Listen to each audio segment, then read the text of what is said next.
নমস্কাৰ, আজি হৈছে 12 নৱেম্বৰ আৰু 12 নৱেম্বৰ দিনাই আপোনালোকৰ মাজলৈ লৈ আহিছোঁ কেইটামান গুৰুত্বপূৰ্ণ খবৰ। ই-ৰিক্সা চালকসকলৰ বাবে লৈ আহিছোঁ এটা খবৰ আৰু ড্ৰাইভিং লাইচেন্স থকাসকলৰ বাবে লৈ আহিছোঁ এটা ভাল খবৰ। মহিলাসকলৰ বাবে আছে খবৰ, নিবনুৱাসকলৰ বাবেও আছে এটা ভাল খবৰ। আশা কৰোঁ ভিডিঅ'টো শেষলৈকে চাব আৰু লৈ আহিছোঁ আজি খবৰকেইটা আপোনালোকৰ মাজলৈ। তো ভিডিঅ'টো আৰম্ভ কৰোঁ। প্ৰথমটো খবৰ আহিছে ই-ৰিক্সা চালকসকলৰ বাবে। এতিয়াৰ পৰা আৰু ই-ৰিক্সা চালকসকলে মহানগৰীৰ য'তে ত'তে ই-ৰিক্সা চলাব নোৱাৰিব।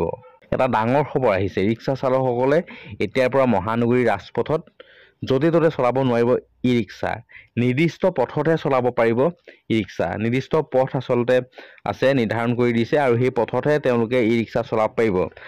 RTA বোৰ্ডে নিৰ্ধাৰণ কৰি দিছে বিশেষ কেইটামান পথ আৰু সেই নিৰ্ধাৰণ কৰা পথসমূহতহে এতিয়া চলাব পাৰিব ই-ৰিক্সা। তো ই-ৰিক্সা চালকসকলে এতিয়া মহানগৰীৰ RTA বোৰ্ডে নিৰ্ধাৰণ কৰা সেই পথসমূহ চাই ল'ব আৰু সেই পথসমূহতে এতিয়া তেওঁলোকে ই-ৰিক্সা চলাব পাৰিব। আৰু দ্বিতীয়টো খবৰ আহিছে ড্ৰাইভিং লাইচেন্স থকাসকলৰ বাবে এটা ডাঙৰ খবৰ, ভাল খবৰ বুলিয়ে ক'ব লাগিব তেওঁলোকৰ বাবে।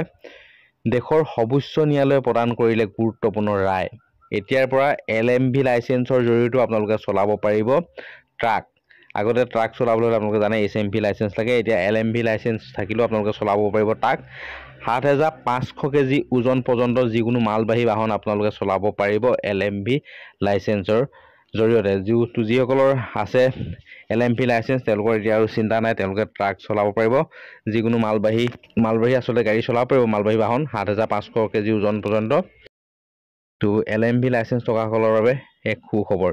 DY চন্দ্ৰচূড়ৰ নেতৃত্বত 5জনীয়া বিচাৰপীঠে দিলে এই ৰায়। আৰু এতিয়া আহিছোঁ মহিলাসকলৰ বাবে এটা সুখবৰ লৈ আহিছোঁ। মহিলাসকলৰ বাবে এটা সুখবৰ আছে। কংগ্ৰেছে প্ৰতিগৰাকী মহিলাক মাহে 3,000কৈ দিব বুলি কৈছে। কংগ্ৰেছ নেতৃত্বই কৈছে তেওঁলোকৰ যদি চৰকাৰ আহে, তেওঁলোকৰ যদি দিন আহে, তেতিয়া তেওঁলোকে 3,000 টকাকৈ প্ৰতিমাহে প্ৰতিগৰাকী মহিলাক দিব। এটা বৃহৎ ঘোষণা কৰিছে। আৰু এতিয়া আহিছোঁ এটা ভাল খবৰলৈ। সমগ্ৰ অসমবাসীৰ বাবে এটা গৌৰৱৰ বিষয় যে ৰাষ্ট্ৰীয় পৰ্যায়ৰ ৰিয়েলিটি শ্ব' কৌন বনেগা কৰ'ৰপতি, সকলোৱে চিনি পায় অমিতাভ বচ্চনৰ কৌন বনেগা কৰ'ৰপতিত অসমৰ কণমানি তিতি ৰঞ্জনা। অমিতাভ বচ্চনৰ 16টা প্ৰশ্নত 13টাই তাই শুদ্ধকৈ উত্তৰ দি জয়ী হৈ আহিছে তেজপুৰৰ কণমানি তিতি ৰঞ্জনাই ৰাষ্ট্ৰীয় প্ৰেক্ষাপটত অসমৰ লগতে তেজপুৰৰ নাম উজ্বলাই তুলিছে। তো জনাব এই কণমানিজনীলৈ সকলোৱে শুভেচ্ছা। লৈ আহিছোঁ নিবনুৱাসকলৰ বাবে এটা ভাল খবৰ। উত্তৰ পূব সীমান্ত ৰেলৱেত নিযুক্তি। উত্তৰ পূব সীমান্ত ৰেলৱেত চাকৰি ওলাইছে। 5,647টা পদ আছে। পদ পূৰণৰ বাবে তেওঁলোকে বিজ্ঞাপন দিব 5,647টা। আৰু এই চাকৰিৰ বাবে আপুনি 10ম আৰু ITI উত্তীৰ্ণ হ'ব লাগিব। 10ম আৰু ITI উত্তীৰ্ণসকলে কৰিব পাৰিব আবেদন। 4 নৱেম্বৰৰ পৰা আবেদন আৰম্ভ হৈছে আৰু বয়সৰ সীমা 24 বছৰলৈকে থাকিব।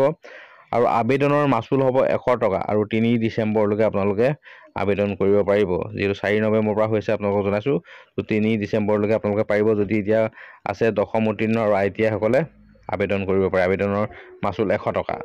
তো শেষৰ ফালে লৈ আহিছোঁ এটা বেয়া খবৰ। ডিব্ৰুগড়ত সংঘটিত হৈছে এক হৃদয় বিদাৰক মৰ্মান্তিক ঘটনা। ব্যৱসায় প্ৰতিষ্ঠানত এবছৰ আগতে আৰম্ভ কৰা এখন ব্যৱসায় প্ৰতিষ্ঠানত জুই লাগি মৃত্যু হয় দুই উদীয়মান যুৱকৰ। দুইজন আচলতে বন্ধুৰ তেওঁলোকৰ ব্যৱসায় প্ৰতিষ্ঠানত দেৱালীৰ দিনাখনে বিধ্বংসী অগ্নিকাণ্ড হয় আৰু এই অগ্নিকাণ্ডত দুই আচলতে অগ্নিদগ্ধ হয় আৰু তেওঁলোকক চিকিৎসালয়ত ভৰ্তি কৰোৱা হয়। পিছতে তেওঁলোকক গুৱাহাটীৰ এখন ব্যক্তিগত চিকিৎসালয়ত তেওঁলোকক থোৱা হয়। কিন্তু দেওবাৰে মৃত্যু হয় পাপু দাস নামৰ এজন ৰাষ্ট্ৰীয় পৰ্যায়ৰ শৰীৰ চৰ্চাবিদ। তেওঁৰ মৃত্যু হয় আৰু সোমবাৰে তেওঁৰ বন্ধু গোপী দাসৰো মৃত্যু হয়। সঁচাকৈ এটা বেয়া খবৰ। আচলতে অকালতে শেষ হৈ গ'ল দুটাকৈ ঠন ধৰি উঠা সম্ভাৱনা।